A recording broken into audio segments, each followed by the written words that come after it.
ഇപ്പോൾ BJP-യിലേക്ക് കടന്നു വന്നിട്ടുള്ള ദേശീയ തലത്തിൽ കടന്നു വന്നിട്ടുള്ള നേതാക്കൾ എല്ലാവരും തന്നെ വളരെ പരിണിതപ്രജ്ഞരായിട്ടുള്ള നേതാക്കളാണ്. വളരെ സീനിയർ ആയിട്ടുള്ള കോൺഗ്രസ് നേതാക്കൾ അടക്കമുള്ളവരുണ്ട്. അവരെല്ലാവരും രാജ്യത്തെ രാഷ്ട്രീയ കാലാവസ്ഥ മനസ്സിലാക്കുകയും കോൺഗ്രസിൽ ഇനിയൊരു ഭാവിയില്ല എന്ന് മനസ്സിലാക്കുകയും ചെയ്തിരിക്കുകയാണ്. കോൺഗ്രസ് എന്ന രാഷ്ട്രീയ പ്രസ്ഥാനത്തിന് രാജ്യത്തിലെ ജനങ്ങളുടെ ആസ്പിരേഷൻസ്, അവരുടെ പ്രതീക്ഷകൾ അത് നിറവേറ്റാനുള്ള ശക്തിയില്ല. അവരിനി ഒരിക്കലും രാജ്യത്തെ അധികാരത്തിലേക്ക് തിരിച്ചു വരാൻ പോകുന്നില്ല. കോൺഗ്രസ് എന്ന് പറയുന്ന രാഷ്ട്രീയ പാർട്ടി നെഹ്റു കുടുംബത്തിന് ചുറ്റുമായി നിന്നുകൊണ്ട് സമ്പൂർണ്ണമായി തകർച്ചയെ നേരിടുന്നു. ഇനി ഒരിക്കലും തിരിച്ചു വരാനാകാത്ത വിധം കോൺഗ്രസ് ഒരു തകർച്ചയിലേക്ക് പോയിരിക്കുന്നു. വിവിധ സംസ്ഥാനങ്ങളിൽ നിന്ന് കോൺഗ്രസ് അധികാര ഭ്രഷ്ടരായി പോയിട്ട് പതിറ്റാണ്ടുകൾ കഴിഞ്ഞിരിക്കുന്നു എന്ന് ബോധ്യപ്പെട്ടിട്ടുള്ള രാഷ്ട്രീയമായി നല്ല ബോധ്യവും രാഷ്ട്രീയമായി നല്ല അവഗാഹവുമുള്ള കോൺഗ്രസ് നേതാക്കൾ എല്ലാവരും തന്നെ കോൺഗ്രസ് എന്ന് പറയുന്ന മുങ്ങുന്ന കപ്പലിൽ നിന്ന് പുറത്തിറങ്ങി ചാടാനുള്ള അവസ്ഥയാണുള്ളത്. അതുകൊണ്ട് തന്നെ സ്വാഭാവികമായിട്ടും അവർ രാഷ്ട്രീയമായി പൊതുജനങ്ങളെ സേവിക്കുക എന്നുള്ള അവരുടെ പ്രാഥമികമായിട്ടുള്ള കർത്തവ്യം, അവർക്ക് പ്രവർത്തിക്കാനുള്ള സ്പേസ് കിട്ടാൻ വേണ്ടി അവർ BJP-യിലേക്ക് വരുന്നതിൽ എന്താണ് അതിശയമുള്ളത്? അങ്ങനെ കടന്നു വരുന്നവരെ സ്വീകരിക്കുന്നതിൽ എന്താണ് തെറ്റുള്ളത്?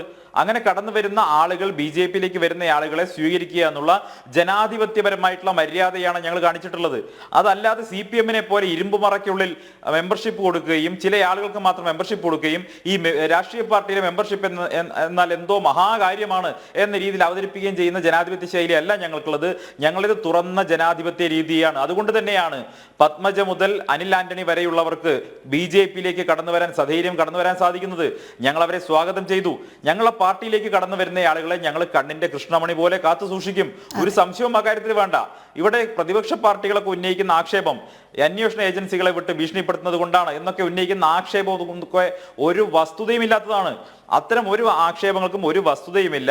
ആ അന്വേഷണങ്ങളെല്ലാം ഏതെങ്കിലും നേതാക്കൾക്കെതിരെ അന്വേഷണങ്ങൾ ഉണ്ടെങ്കിൽ ആ അന്വേഷണങ്ങൾ തുടരും. ആ അന്വേഷണം തുടർന്നുകൊണ്ടിരിക്കുന്നുണ്ട്. ആ കാര്യത്തിലൊന്നും ഒരു തർക്കവും വേണ്ട. ഇവിടെ നരേന്ദ്രമോദിയുടെ മുദ്രാവാക്യം എന്ന് പറയുന്നത് ന ഖാവൂങ്ക ന ഖാനേ ദൂങ്ക എന്നുള്ളതായിരുന്നു. ഒരാളെയും അഴിമതി ചെയ്യാൻ അനുവദിക്കുകയില്ല, സ്വയം അഴിമതിക്കാരനാവുകയില്ല എന്ന പ്രതിജ്ഞയെടുത്ത് രാജ്യത്തിന്റെ പ്രധാനമന്ത്രിയായ നരേന്ദ്രമോദിയിൽ നിങ്ങൾക്ക് 100% വിശ്വസിക്കാം. BJP-യിലേക്ക് കടന്നു വരുന്ന ആളുകൾക്ക് തീർച്ചയായിട്ടും അവരുടെ പദവിക്ക് അനുസരിച്ചുള്ള അർഹമായിട്ടുള്ള പദവികൾ ഇവിടെ കൊടുക്കും. ഒരു സംശയവും കാര്യത്തിൽ വേണ്ട, തർക്കം വേണ്ട. അവർക്ക് ബഹുമാനം ഉണ്ടാകും, അവർക്ക് പ്രവർത്തിക്കാനുള്ള സ്പേസ് ഉണ്ടാകും, സ്വാതന്ത്ര്യം ഉണ്ടാകും. അക്കാര്യം BJP-യുടെ ദേശീയ നേതൃത്വം വ്യക്തമാക്കിയിട്ടുണ്ട്. കോൺഗ്രസിന്റെ സംസ്ഥാന നേതൃത്വത്തിൽ നിന്ന് ശ്രീ AK ആന്റണിയുടെ മകനും ശ്രീ K കരുണാകരന്റെ മകനും കടന്നു വന്നു എന്നുള്ളത് കേവലം എന്താ പറയാ ഒരു കുറെ മനുഷ്യരെ കൊണ്ട് കടന്നു വന്നു എന്നതിലുപരിയായി അതൊരു സിംബോളിക് ആയിട്ടുള്ള ഒരു ആക്ട് കൂടിയാണ്. അത് ഒരു പ്രതീകാത്മകമായിട്ടുള്ള ഒരു നടപടി കൂടിയായിട്ടാണ് ഞാൻ കരുതുന്നത്. കാരണം കേരളത്തിൽ കോൺഗ്രസിനെ സ്ഥാപിച്ച ശ്രീ AK ആന്റണിയുടെ മകനും K കരുണാകരന്റെ മകളും കടന്നു വന്നിട്ടുള്ളത് തീർച്ചയായിട്ടും അത് വളരെ സിംബോളിക് ആയിട്ടുള്ള ഒരു ആക്ട് ആണ്. കോൺഗ്രസിന്റെ സ്ഥാപക നേതാക്കളുടെ 2 പേർ, ഏറ്റവും പ്രമുഖരായ നേതാക്കളുടെ മക്കൾ 2 പേർ BJP-യിലേക്ക് കടന്നു വരുന്നു എന്ന് പറയുമ്പോൾ അത് സ്വാഭാവികമായിട്ടും കേരളത്തിലെ ജനങ്ങൾക്കിടയിൽ കോൺഗ്രസ് പ്രവർത്തകർക്കിടയിൽ നൽകുന്ന സന്ദേശം എന്ന് പറയുന്നത് ഇനിയുള്ള കാലം അത് BJP-യുടേതാണ്. കോൺഗ്രസിൽ ഇനി പ്രതീക്ഷ വേണ്ട, അതിനി ഒരിക്കലും രാജ്യത്ത് അധികാരത്തിൽ തിരിച്ചു വരാൻ സാധിക്കില്ല. കോൺഗ്രസ് സമ്പൂർണ്ണമായി തകർന്നു കഴിഞ്ഞു.